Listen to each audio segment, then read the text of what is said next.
Alors dans cet exercice, on va voir comment on peut calculer l'intégrale de la fonction f sur 0 pi sur 2 lorsque la fonction f est définie par pour tout x appartenant à R, f de x égale x fois sinus de x. Donc j'écris mon intégrale. Ici, je vais intégrer f de x entre 0 et pi sur 2. Je remplace f de x par son expression. Premier réflexe que je peux avoir, c'est d'essayer de chercher une primitive de cette expression. Le problème, c'est que si j'ai x tout seul, je peux trouver une primitive, x2 sur 2. Si j'ai sinus de x tout seul, je peux trouver une primitive moins cosinus x, mais quand j'ai le produit des deux, je ne sais pas faire a priori.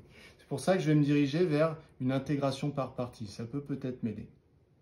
Dans une intégration par partie, il y a une des deux fonctions qu'il faut que je vois comme la dérivée d'une fonction u, et l'autre que je vois comme une fonction v.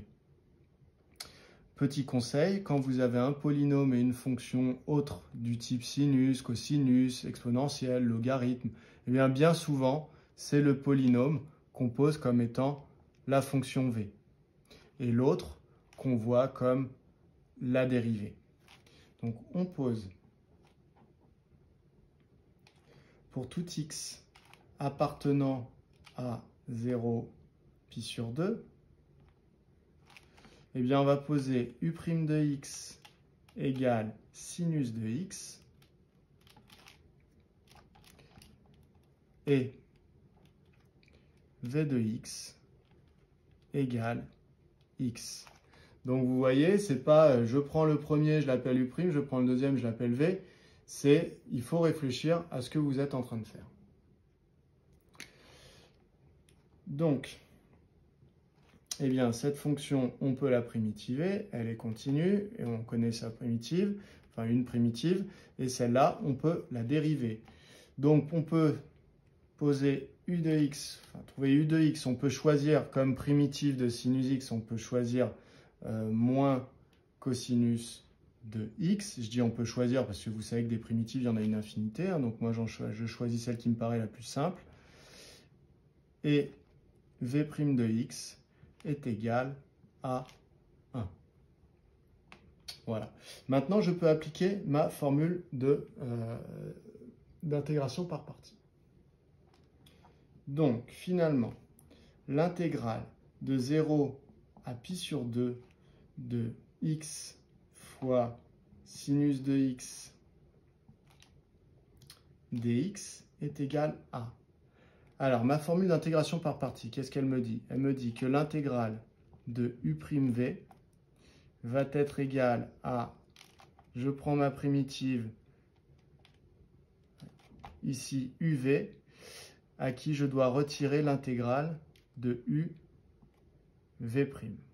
Voilà. Donc, du coup, je vais appliquer cette formule. Donc, ici, j'ai vu ça comme u'v, donc cette intégrale, c'est celle-là. C'est égal à, je mets mes crochets, u fois v, donc moins cosinus x, fois v qui est x. Ça, je le prendrai entre 0 et pi sur 2. Et je dois retirer une autre intégrale, donc toujours de 0 à pi sur 2. Et dedans, je dois avoir u fois v'. Donc, ce sont les deux qui se trouvent en bas.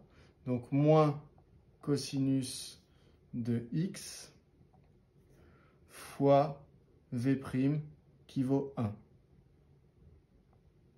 Voilà, quand j'applique ma formule d'intégration par partie, ce que je trouve. Donc, vous voyez, le but de cette manipulation, c'est quoi? C'est que j'avais une intégrale pour laquelle je ne pouvais pas trouver de primitive évidente. Je l'ai transformé en un calcul ici qui va être faisable très rapidement puisqu'il me suffit de remplacer x par les différentes valeurs. Et un calcul d'intégrale ici qui, je l'espère, sera plus simple. J'aurai remplacé un calcul compliqué par un calcul simple. C'est pour ça que je vous conseillais de dire que la fonction que vous alliez dériver, c'était x, parce qu'en la dérivant, ça devient 1. Et c'est ce qui fait que dans la nouvelle intégrale ici, on se retrouve avec 1. Et donc, on se retrouve avec cosinus tout simplement ici dans cette intégrale qu'on va pouvoir primitiver. Si vous aviez fait le contraire, je vous laisse essayer, mais vous vous seriez retrouvé avec des choses un petit peu plus bizarres. dans cette intégrale et vous n'auriez pas été plus avancé que pour le calcul de celle-là. Donc on se lance maintenant dans le calcul, mais il n'y a plus de difficulté particulière.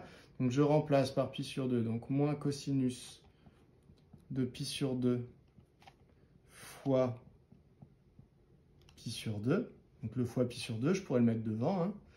Moins, entre parenthèses, je remplace dedans par 0, donc moins cosinus de 0 fois 0, moins, maintenant il faut que je calcule cette intégrale. Alors cette intégrale, ici, vous voyez, c'est moins l'intégrale de moins cosinus x. Donc finalement, c'est plus l'intégrale de 0 à pi sur 2 de cosinus de x dx. D'accord? Ici, le moins, je peux entre guillemets le sortir de l'intégrale par linéarité. Donc je me retrouve avec ce calcul-là. Cosinus de pi sur 2, petit cercle trigonométrique. Cosinus de pi sur 2. En pi sur 2, le point qui représente l'angle pi sur 2 est là. Cosinus, c'est son abscisse. Ça vaut 0. Donc ça fait 0 fois pi sur 2. Donc 0. Moins, alors ici j'ai 0 fois cosinus de 0. Alors cosinus de 0, le point qui représente l'angle 0, il est là. Cosinus de 0, ça vaut 1. Mais comme c'est multiplié par 0, de toute façon, ça va nous faire 0. Donc pas la peine de le marquer. Donc ça fait 0. Ça fait 0. Il ne me reste que le calcul de l'intégrale qui est là. Donc je vais chercher une primitive de cosinus x. Une primitive de cosinus x, eh bien c'est sinus x que je vais prendre entre 0 et pi sur 2. Je fais donc mon calcul. Je remplace dans ma primitive par pi sur 2 pi par 0. Ça me donne sinus de pi sur 2 moins sinus de 0, ce qui est égal à sinus de pi sur 2, donc pi sur 2, on se retrouve ici sur le cercle, le sinus vaut 1, et sinus de 0, ici le sinus vaut 0. Donc finalement, ça nous donne 1. Donc l'intégrale de 0 à pi sur 2 de x fois sinus x, grâce à l'intégration par partie, on a trouvé qu'elle valait 1, cette intégrale. Voilà, à bientôt.